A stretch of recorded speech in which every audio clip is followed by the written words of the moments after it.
Why do African countries love debt? Why can't African countries use their resources to get themselves out of debt and be independent? Let's find out.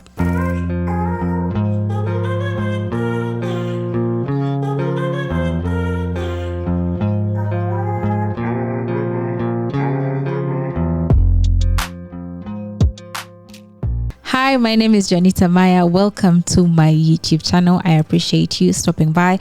Let's just dive right in. But before we do that, take a moment to subscribe. I'm going to give you a second so that you can hit the subscribe button and then we carry on. Okay, you good? Okay, let's go on. Recently, the Chinese president hosted over 50 African leaders in China for the China-Africa Summit. Now, key takeaways from the summit before you guys watch the clip of the summit. He did make a few promises to the continent, which will be fulfilled, by the way, over the next 3 years. He talked about $50 billion in financial support, the creation of 1 million jobs, tens of millions in food and military aid. Well, he also promised or vowed to deepen the cooperation with Africa in industry, agriculture, infrastructure, trade, and investment. Watch this clip. China's relationship with the continent has been in focus this week as President Xi Jinping woos African leaders at a summit aimed at deepening ties. The Chinese leader has vowed to upgrade diplomatic relations and offered a range of economic perks to the continent. That is despite China's slowing growth, limiting its ability to lend. President Xi has pledged to provide Africa with $50 billion in financial support over the next 3 years and strengthen military cooperation with the region, seen as key to his geopolitical ambitions. And they're covering it all for us. Bloomberg's chief North Asia correspondent, Stephen Engel, has been at the summit and joins us now. Well, Stephen, African leaders have been receiving the red carpet treatment this week in Beijing. Why is the African continent so important to China strategically? Oh, it is very important geopolitically and economically, as we've seen. It's been a hallmark of Xi Jinping's last essentially a decade or 11 years in office as president. He has put this as a priority. You and I discussed about it. Xi Jinping has been to Africa 5 times over that last decade. Joe Biden and Donald Trump over the past 8 years of U.S. presidency have not been to Africa at all. So Xi Jinping clearly sees a strategic move in courting Africa. And the last 3 days actually has been sort of a charm offensive. I mean, China cannot necessarily, given its struggling economy and also poor returns on past lending, they can't necessarily open up their checkbook as wide as before. But they're offering, including today, Premier Li Qiang at a business summit, the 3rd day of the Forum on China-Africa Cooperation, essentially offered a bunch of sweeteners to African nations, including offering duty-free access on African products into the Chinese market for at least 33 African nations, those nations who have been deemed to have developed economies. So that is a sweetener. Basically, we all know that China wants to go and invest in key strategic areas and reap the benefits of the energy and raw materials and precious metals from the likes of South Africa, but also the African nations who are faced with a record trade deficit with China of $64 billion last year. They need to have market access into China, perhaps the biggest consumer market in the world. So they're offering these sweeteners. We'll have to see, though, how it comes to fruition. Yeah, I mean, you mentioned the fact that the Chinese economy has started to slow down. That's not a surprise for anyone to hear. But in the past, China's been accused of debt trapping. How has the financial support that's coming through for Africa evolving? Yes, I think the Chinese are getting a little smarter at where and what to invest in or to extend loans to, and also expect a little more transparency on the returns on that investment. So they're going to also invest in green infrastructure. That is a hallmark as well of Xi Jinping. We all know about the excess capacity, industrial capacity in China, in particular in EVs, in batteries, in solar panels. One area that China would like to see and develop further is those export markets in Africa. But they will also have to build and extend loans to that kind of infrastructure across the continent. So you're going to see a little bit more strategic investment by the Chinese into areas that they can also see a more tangible return. There you have it, guys. That was the China-Africa Summit. The guy said he opened his checkbook, which he did, guys, because $50 billion is not little money. That's a lot of money. He's also offering to make sure that African products that are going into China are duty-free. So we are yet to see that over the 3 years. Now, I want us to concentrate on something that has been affecting so many African countries, guys. Let's talk about the debt trap. I repeat, let's talk about the debt trap. I actually have a whole video that I created. I was talking about the countries that were indebted to China. So it's gonna go up here and you guys can click that and then we can move on. All right, okay, and then we can move on. Okay, so one thing I'll say for sure is that I think the one thing that China is, the tactic that China is actually using, debt diplomacy. If you go to Google, debt diplomacy actually refers to a strategy where a country uses financial loans to exert influence over another country. And in this case, it's obviously China and Africa.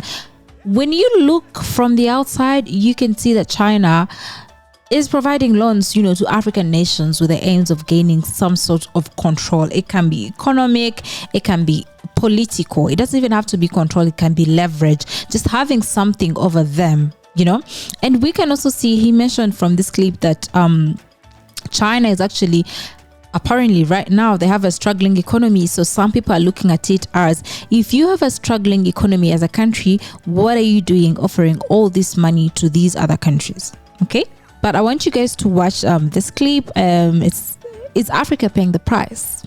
Trade relations between China and Africa are evolving, but Beijing's debt diplomacy has come in for criticism. But even if some African countries are hoping to reboot certain aspects of the relationship, they can't yet afford to turn their back on it altogether. Bastien Renouy brings us more from Kenya's capital, Nairobi. For more than 20 years, Kenya has been borrowing a lot of money to invest on huge infrastructure projects that several governments believed will help develop the country and will help bring more money in Kenya. But now the country is heavily indebted. Kenya's debt represents 70% of its GDP. And when it comes to borrowing, China is a key partner. Beijing owns more than 20% of Kenya's debt. It's more than 6 billion euros. Usually, China lends money to Kenya when it comes to huge infrastructure projects where it can send its own companies. It was the case for the highway between Mombasa and Nairobi. It was the case for Nairobi's highway. And every time we can see China's mark on this project. We can see many Chinese workers working around. And also the architecture is not Kenyan, it's a Chinese one. It's a case for Nairobi's highway. Every entrance and exit on this highway are traditional Chinese houses. So many here wonder if it's a good idea to rely that much on Chinese money. Last year, Kenya had to repay a 1 billion euros loan to China. And so many Kenyans are wondering if it's a good idea to use taxpayers' money to repay that debt instead of investing directly that money in Kenya to improve the life of Kenyans. I do want to point out that when you see the clips from the summit, you can actually see President Ruto, and he's sitting right next to the president of China. So Kenyans, we have to wake up. Anyway, so what am I getting at? I'm trying to show you guys that debt diplomacy is a real thing, and whoever pays you owns you. And if African countries keep letting these foreign powers give them all this money, it can be in terms of aid. That's a whole different story. The Chinese are like, hey, this is a loan and you have to pay back this loan. Now, one thing that people also don't understand is the death trap that comes with these loans. These loans are not free. Nothing is free from the Chinese. It's not like, oh, we're just giving you some money, do what you want. You have to note that these loans will come with high interest rates, and sometimes may also come with like some unfavorable terms, and the collateral that they take for these loans is quite important. The countries that are putting their assets on the line to get these loans. Right now, when we look at Kenya, I'll also come back to Uganda because I know we have our own issues. When you look at Kenya and you look at the highway that was built by them, and that is collateral to them, because the Chinese could wake up one day and say, hey, we're talking over this highway, you guys need to pay up our money. What's going to happen then? We look at Uganda, the expressway, the northern bypass, was also built by the Chinese. Actually, so many roads in this country are built by the Chinese. And what does that tell you? That tells you that they literally own us, and a lot could happen. Like if some countries default on their loans, the possibility of this foreign country taking over that country is high. It's very high. I mean, anything could happen. Anything could be taken away. And that leads most countries in a death trap. Guys, if you don't pay off your debt, it's kind of difficult for you to get out of, say, debt, right? That's common sense, right? We're already indebted to the Chinese. Going back to them time and time and time again to collect these loans, who does it benefit? Or are we trapping our grandkids and our great-grandkids in this date that they have to pay off the debt that we've taken on as adults? Watch this clip. Today we're going to talk about a fascinating development in global finance. Did you know that China is becoming the lender of last resort for countries that are already heavily indebted to them? Let's dive in to find out more. You came here for the truth, so let me unveil that for you. China's Belt and Road Initiative has led them to provide millions of dollars in emergency loans to countries in crisis, from Sri Lanka to Turkey. With this, they've overtaken the United States to become one of the largest lenders in the world. But there's a catch. These loans are mostly given to low and middle income countries that are part of the BRI and already owe China huge debts. Aid Data is a US-based research institute. They found that China focuses on countries with geopolitical significance or abundant natural resources. That's the big one. Many of these countries have been borrowing from Beijing for years to fund infrastructure and other projects. The study suggests that China has developed a system of bailouts on the Belt and Road to help countries avoid default while still servicing their BRI debts. This has been a little bit interesting for the world, and I've seen some analysts talk about it. I've got some more to share here. And get this, China has effectively replaced the US and is quickly catching up with the IMF in bailing out indebted low and middle income countries. They're providing $240 billion in emergency financing in recent years. In 2021 alone, China gave $40 billion in such loans, while the IMF lent $68 billion to similar nations. This underscores China's growing status as an economic superpower. However, there's a downside. Many countries are struggling to repay their debts due to the slowing economy and rising interest rates. And this is where it becomes interesting. One reason, China's bailouts aren't cheap. China's central bank charges relatively high interest rates to countries like Pakistan, Laos, Nigeria, and Suriname. In fact, they charge 5% interest rates for emergency credit to middle-income countries in distress, compared to the 2% that the IMF rescue loans. Interestingly, the US Treasury charged almost the same interest rate as China, 4.8%, when they made rescue loans to middle-income countries in the 1990s through 2002. US officials have accused China of engaging in debt trap diplomacy, saddling countries with excessive debt for construction projects carried out by Chinese companies. And that's the thing, because we don't necessarily know what they're trying to achieve, and we can only speculate, right? What's more, China's loans are mainly given to middle-income countries that are important to their banking sector. Low-income countries receive little to no new money and instead are offered debt restructuring, according to the study. Beijing's is ultimately trying to rescue its own banks, and that's why it's got into the risky business of international bailout lending. Now, we don't know, and we're looking at this from afar, but I do find it interesting and think that what's coming here is a new way that we didn't necessarily see before. China didn't really do this before, and now today they seem to be moving to the forefront of it. Lastly, China's emergency lending is often in its own currency, the renminbi, furthering its efforts to limit reliance on the US dollar as the go-to global currency. When borrowing renminbi from China's central bank through these swap agreements that they have, indebted countries keep the renminbi in their central reserves while spending their dollars. It really is interesting, doesn't it? The way that they're able to do this, some say intentionally. So in summary, when we look at it, China's becoming the lender of last resort. They've got these high interest rates and they focus on middle income countries. According to some, their lending practices may pose risks for both the indebted nations and the global economy, as well as the fact that at the same time, their increasing influence in international finance can't be ignored. They're expanding beyond this. They've got the BRICS nations. They've got all these new alliances that they just didn't have even 10 years ago, and they're expanding rapidly. So all of this together, it is interesting, to say the least, and that's the end of that. I hope you appreciate it. I'll see you in the next one. Take care. There you had it, guys. I feel like that video was actually quite extensive and he explained it in a way that makes sense, because death trap is a real thing, and I don't know why most African countries can't actually see that they're putting themselves in some sort of loophole.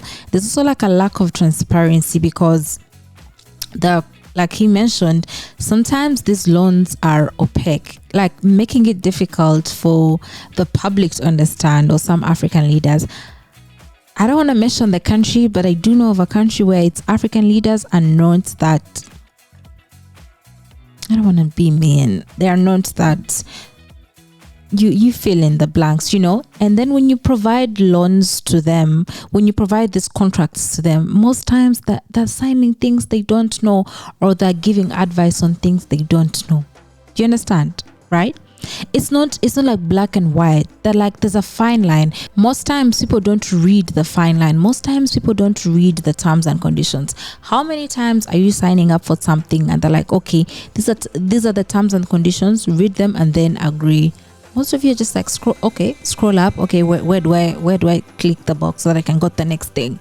It's a few people that actually take time out to read the terms and conditions, and that also reflects in decisions that you end up seeing a country making. Decisions like, oh yeah, let's take up this loan, and do what we want with it. Let's take up this loan, get this money, build this road, but like, what does the future hold for you? There are also some few cases. I would like for you guys to understand that there's so many African countries indebted to the Chinese. I actually did a whole video about it.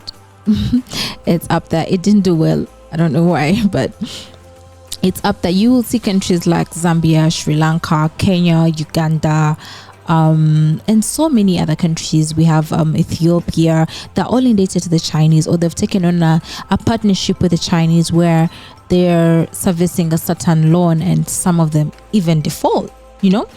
I could go into detail in this video, but you need to watch the other video. From there, come here and then let's move forward.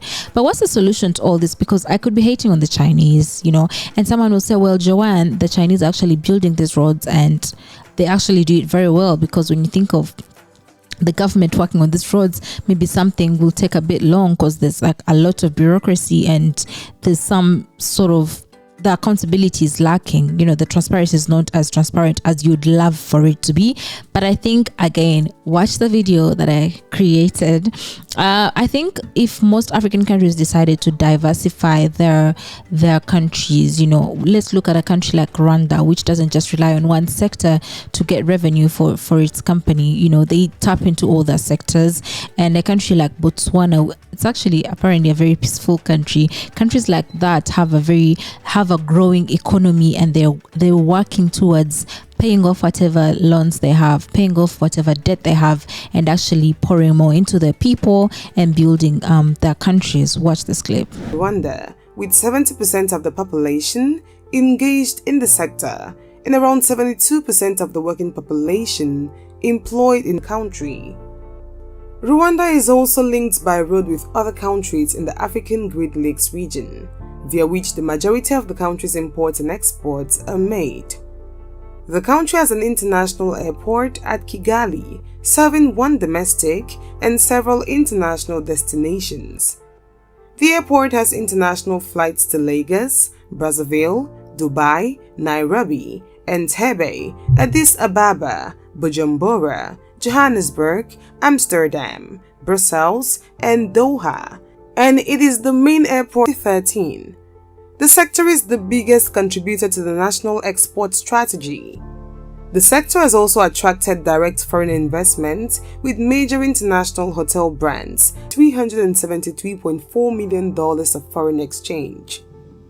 Rwanda's mineral resources include cassiterite, Alright guys, there you have it. That's been it from me today. I hope this was able to shed the light on something somewhere. But yeah, I hope that you enjoyed this one. Please let me know what you think in the comment section. I already say that I'm a student of life. I love to learn. Let me know what you think in the comment section. If you've watched till the end, I appreciate you so much. Thank you. Like, most times people don't get this far because people don't like long form videos, but if you took the time out to watch this to the end, I do not take it for granted. Actually, if you took the time out to watch this to the end, drop a 1 in the comment section. It will be our little thing, so I will know that you watched it to the end. Okay, if you do want to support me, you can support me by buying my merch. My shirts are popping up on the screen, and yeah, support your girl. And I guess I will see you next time. Thank you so much. Subscribe. Bye.